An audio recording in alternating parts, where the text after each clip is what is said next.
Қайырлы күн достар, бүгін шоколадты глазурдегі бәліштер әзірлеймін. Менімен бірге видеоны соңына дейін қарап, рецептін аса лайк басыңыздар, каналға жазылып комментарий қалдырыңыздар.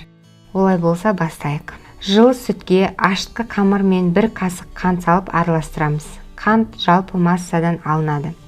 Әзірге ашытқымыз ерігенше жұмыртқаны, тұз, қантты, ванильді қантты, жұмсақ сары майымызды араластырып аламыз.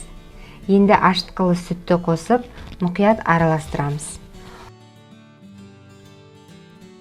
Ұнды бірнеше бөлікке бөліп қосқанымыз жөн. Бірден бәрін қоссақ, ұнымыз көп болып кетіп, қамыр тығыз болып қалуы мүмкін.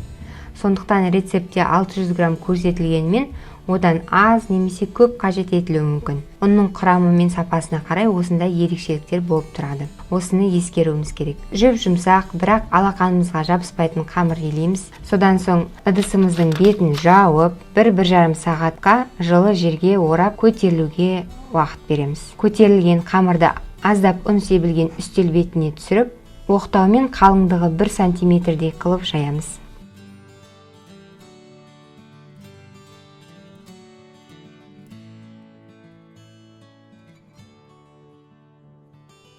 Стақан мен дөңгелек формаға келтіріп аламыз. Ортасында домалақтап ойып, осындай форма береміз. Пончиктің формасын береміз. Пеш табасына бір-бірінен алшақтау қылып орналастырып, бетін целлофанмен жабамыз, жел қақпас үшін. Осылайша 30 минут тағы көтерілуіне уақыт береміз. Бәліштеріміз көтерілгенше шоколадты глазур дайындап алайық. Майлылығы 33%-дан кем емес кілегейді төменгі отта қайнатып алмай қатты ысытамыз. Ыстық кілеге шоколадты салып ерітеміз. Глазур дайын. Алдын ала 190 градусқа қыздырылған пеште 15 минут бәліштерімізді пісіріп аламыз. Бәліштерімізді толық суытып, шоколадты глазурмен әсемдейміз. Осымен біздің рецептіміз дайын. Пончиктарымыз пісті, бәліштеріміз пісті. Балаларыңызға өте қатты ұнайтынына күмәнім жоқ.